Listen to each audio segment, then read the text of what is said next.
अरे भाई, दोनों पार्टियों के नेताओं की स्पीच ट्रेनिंग एक ही जगह पे होती है। अब इससे बड़ा और क्या सबूत चाहिए आपको, बताइए।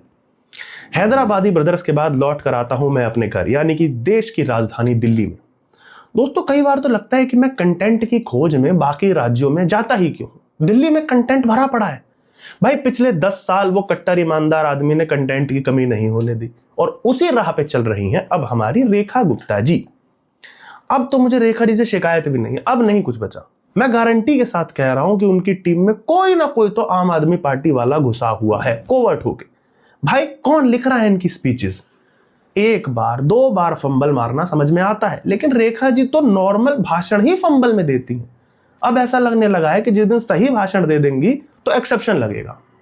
वैसे अब ठीक है, 10 साल तुमने मजे लिए, तो अब आम आदमी पार्टी वाले क्यों पीछे छूटेंगे? सौरभ भारद्वाज तो वैसे ही बेरोजगार यूट्यूबर बने बैठे हैं। तो रेखा जी की विधानसभा की एक क्लिप सोशल मीडिया पर वायरल हुई। भगत सिंह, राजगुरु, सुखदेव, जब उन्होंने बहरी कांग्रेस की सरकार के खिलाफ असेंबली में बम फेंका था, उस क्रांति का बिगुल भी सुना है। अरे चाची, वो पार्टी वैसे ही 2014 के बाद धुआं धुआं हुई पड़ी है। अब तुम भूतकाल में जाके बलिदानी भगत सिंह से उन पे बम और गिरवा दो। बेचारे राहुल गांधी जी को तुम लोग सुकून से जीने दोगे? नहीं जीने दोगे भजपइयों। वैसे भगत सिंह जी आज जहां भी होंगे सोचते तो होंगे कि ससुर, इस देश ने मेरे नाम का कितना मिसयूज किया है। पहले 70 सालों तक कांग्रेस पार्टी अपना बना के घिसती रही, जबकि मैंने अपने समय पे कांग्रेस की विचारधारा का खड़ा विरोध किया था। उसके बाद सिख पंथ की राजनीति करने वाली पार्टियां मुझे लगातार सरदार के नाम से मशहूर करती रहीं, जबकि मैं स्वयं को नास्तिक मानता था। धर्म पर, पंथ पर कभी उतना ध्यान ही नहीं गया, स्वतंत्रता में ही जीवन दे दिया। एक भाई साहब आए, उन्होंने गजब ढा दिया, उन्होंने पीछे दीवार पे टांग दिया। मेरी फोटो के आगे फुल मेलो ड्रामा, कट्टर ईमानदारी, दिल्ली को नंबर 1, देश को नंबर 1 बनाने के कस्में, वादे, प्यार, वफा सब करते करते घोटाले पर घोटाले, 1 नंबर की बातें कर करके 2 नंबर के काम करते गए, ठीक मेरी फोटो के नीचे बैठकर। अब वो गए तो ये चाची आई हैं। इन्होंने ससुर विधानसभा के बीच खड़े होके मुझसे कांग्रेस सरकार पे बम गिरवा दिए। अरे भाई, वैचारिक विरोधी था, पर इतना भी नहीं कि अपने ही लोगों पे बम गिरा दूं। चाची, माना दिल्ली में धुआं बहुत है, विजिबिलिटी लो है, लेकिन इतनी भी लो नहीं है कि 1 फुट दूर रखे कागज पर से ठीक से नहीं पढ़ पा रही हो। वैसे रेखा जी अकेली डिफॉल्टर नहीं है, दिल्ली की राजनीति के हर शाख पे उल्लू बैठा है। इन भाई साहब को देखिए। भगत सिंह जी, माफ कर दीजिए, आपने कभी नहीं सोचा होगा कि देश में दिल्ली राजधानी में एक ऐसी मुख्यमंत्री बनेगी जिसको ये भी नहीं मालूम कि आपने अंग्रेजों के खिलाफ, अंग्रेजों को जगाने के लिए बम फेंका था। ये मुख्यमंत्री कह रही है कि आपने कांग्रेस की सरकार को जगाने के लिए बम फेंका था। अरे सौरभ भाई, माना विपक्ष में बैठे हो, बेरोजगार भी हो गए हो, लेकिन ये समाजवादी पार्टी के नेताओं के लेवल की बेरोजगारी दिखानी जरूरी थी क्या? बाबू सौरभ भाई, यही सब करना था तो मेरा ऑफर ही मान लेते यार, वो क्या बुरा था। कब से कह रहा हूं कि दोनों यूट्यूबर भाई मिलके कोलैब करते हैं। मैं तो फ्रीलांसिंग कर ही रहा हूं, और जितने वोट आपको इस बार मिले हैं, आगे भी लग रहा है कि आप फ्री ही रहने वाले हो।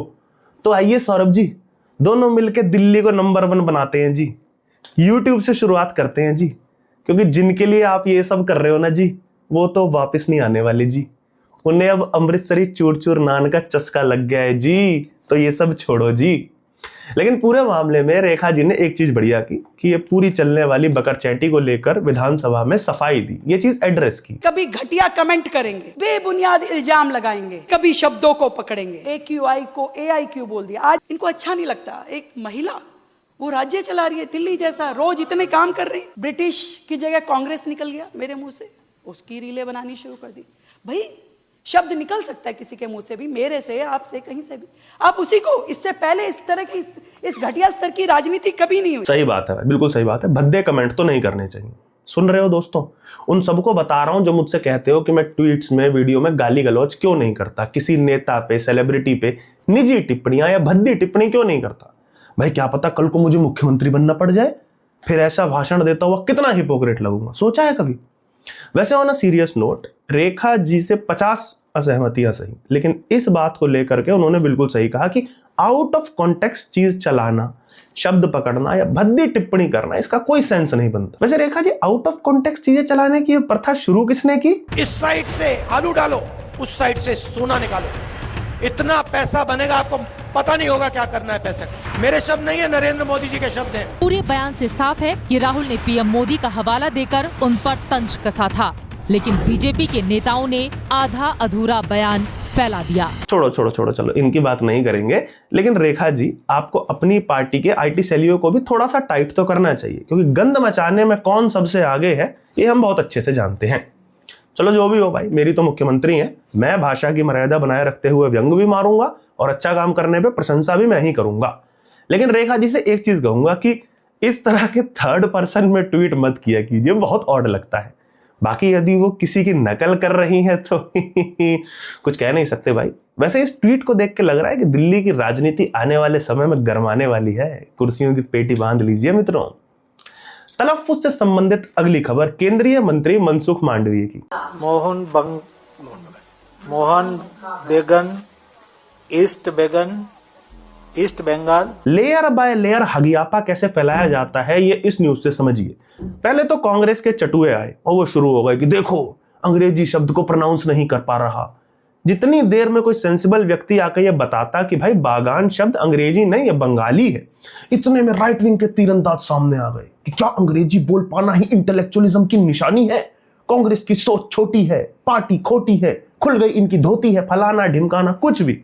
एक सेंसिबल वॉइस नहीं जो ये कह पाती कि भाई अगला आदमी अपनी फील्ड में मास्टर ही नहीं पीएचडी डॉक्टरेट है, उसे अगर अंग्रेजी के बंगाली के दोनों ही भाषा बोलनी नहीं आती, अगला बंदा गुजरात से बिलोंग करता है, तो इस बात का उसके मंत्री होने या उसके कौशल पर सवाल उठाने का क्या मतलब है?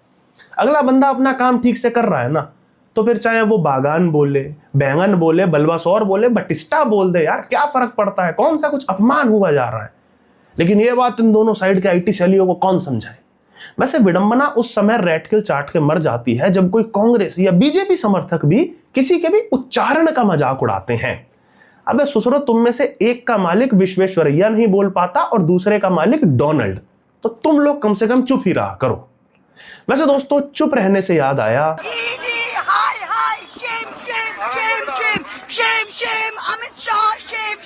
अरे अरे अरे अरे भाई भाई भाई भाई, कोई तरीका है, हैं? क्या है? उनकी नई नई शादी हुई है, भला ऐसे लेकर जाता है कोई नई नवेली दुल्हन को? अमित शाह जी, आपकी दिल्ली पुलिस इतनी अंडर बजट है कि उनके पास एक डोली तक का इंतजाम करने के पैसे नहीं। ये है अच्छे दिन। मैं भी कहूंगा भाई, शेम शेम शेम शेम महुआ जी, शेम शेम। तो हुआ यूं कि एनफोर्समेंट डायरेक्टरेट, आसान भाषा में कहूं तो बीजेपी की कालिया बन चुकी ईडी ने आईपैक के ऑफिस में रेड मारी, जिसमें उन्होंने कंपनी के प्रमुख प्रतीक जैन के घर पे भी धावा बोला। बता दूं कि आईपैक एक पॉलिटिकल कंसल्टेंसी फर्म है जो राजनीतिक पार्टियों को चुनावों के दौरान स्ट्रेटजी बनाने में सर्विस प्रोवाइड करती है, पैसा लेके। 2014 के मोदी से लेकर बिहार में नीतीश, आंध्रा में जगनमोहन रेड्डी, तमिलनाडु में स्टालिन, दिल्ली में केजरीवाल और बंगाल में ममता दीदी, हर किसी को यह कंपनी अपनी सर्विस दे चुकी है। जी हाँ, बिल्कुल सही समझे आप। यही लोग लोकतंत्र के असली विनर हैं। इन्होंने कोड क्रैक कर लिया है कि कुछ नहीं होता विचारधारा, न्याय, अन्याय, पार्टी, पैसा छापो बस चुपचाप। अब ईडी ने रेड मारी तो ममता दीदी आईपैक के मालिक प्रतीक जैन के घर फौरन पहुंच गई और कुछ डॉक्यूमेंट्स लेके बाहर आई। साथ ही उन्होंने आरोप लगाया कि ईडी उनकी पार्टी के कुछ इंटरनल डॉक्यूमेंट्स चुराने या पाने का प्रयास कर रही थी। इस सब के बीच दिल्ली के तृणमूल सांसदों ने विरोध प्रदर्शन किया और उसमें उन्होंने वही किया जो तृणमूल के सांसद सबसे बढ़िया करते हैं, छीछा लेदर और रुदाल। और रुदाल की बात आए और हमारी लुई विटोन वाली चाची पीछे छूट जाए, ऐसा भला हो सकता है क्या? भला सड़क पर ड्रामा दिखाने के बाद महुआ चाची ने बस में भी कुछ नारे लगाए। সারা ভারতবর্ষের লোক দেখুন, এদের বুকের পাটা নেই। আমি তো বলবো এরা বেগুনের বাচ্চা। এরা যদি বাঘের বাচ্চা দেখতে চান তো টিএমসি কি দেখুন। बीजेपी হলো বেগুনের বাচ্চা, টিএমসি হলো বাঘের বাচ্চা। দেখে যান আপনারা বাংলার लोग। भाई मैं थोड़ी थोड़ी बंगाली तो समझता हूँ, वो भावों से थोड़ा सा समझ आ रहा है, लेकिन इसमें मुझे बस इतना पता चल रहा है कि बेगुनेर बच्चो ये कुछ तो फनी है। तो जितने भी मेरी बंगाली ऑडियंस दोस्त हैं वो कमेंट में इसका मीनिंग मुझे जरूर बताइएगा। मुझे इसे किसी आर्गुमेंट में यूज करना है भाई, बड़ी जोर से। सुनकर बहुत मस्त लग रहा है। Last but not the least दोस्तों, घोटाला टाइम। तो मध्य प्रदेश के जबलपुर में स्थित Nanaji Deshmukh veterinary science university में एक मजेदार मामला सामने आया। पंचगव्य रिसर्च के नाम पर चल रही थी मंचिंग। साल 2011 में पंचगव्य योजना के तहत यूनिवर्सिटी को गाय के गोबर, गौमूत्र और दूध से कैंसर जैसी बीमारियों पर रिसर्च करने के लिए सरकार द्वारा 3.5 करोड़ रुपए दिए गए थे। फिर उसके बाद क्या हुआ? रिसर्च। जैसा कि वासेपुर के उस कालजयी डायलॉग में कहा गया है, दिन रात दावत, बेशुमार पैसा और लौंडा नाच। तो गोबर, गौमूत्र, दूध तो गया तेल लेने, यहां मस्त महंगी महंगी गाड़ियां खरीदी गई। इतना ही नहीं, रिसर्च के नाम पर गोवा के टूर लगाए जा रहे। मेरे जितने भी इंजीनियरिंग कॉलेज में पढ़े मित्र यह वीडियो देख रहे हैं, दोस्तों दुखी मत होना, बिल्कुल रोना नहीं है, कोई नहीं रोएगा। मैं जानता हूं इस तरह की रिसर्च के लिए हम बीटेक वाले लौंडे कितनी बार गोवा के प्लान्स बनाया करते थे, हमें भी वहां जाके रिसर्च ही करनी थी। बस अनलाइक सरकार, हमारे घर वाले फंड्स नहीं रिलीज करते थे। चलो जनता के पैसे से घोटाला करके ही सही, पर कम से कम किसी का गोवा का प्लान तो सफल हुआ। वैसे लालू यादव ने चारा घोटाला किया था, तो हम उन्हें पिन मारते रहते हैं कि चारा खा गया, चारा चोर, चारा खा गया। अब इस घोटाले में क्या कहना चाहिए इन लोगों को, कमेंट करके जरूर बताइएगा। साथ ही आज के एपिसोड में बस इतना ही। कौन सी खबर आपको सबसे मजेदार लगी वो आप मुझे कमेंट करके बताएं। साथ ही चैनल अभी तक सब्सक्राइब नहीं किया है तो कृपया करके सब्सक्राइब कर दें, और वीडियो में अगर मजा आया हो तो शेयरिंग इज केयरिंग, कम से कम 4 लोगों को व्हाट्सएप पे शेयर जरूर करें। और वीडियो अंत तक देखने के लिए आपका बहुत बहुत धन्यवाद।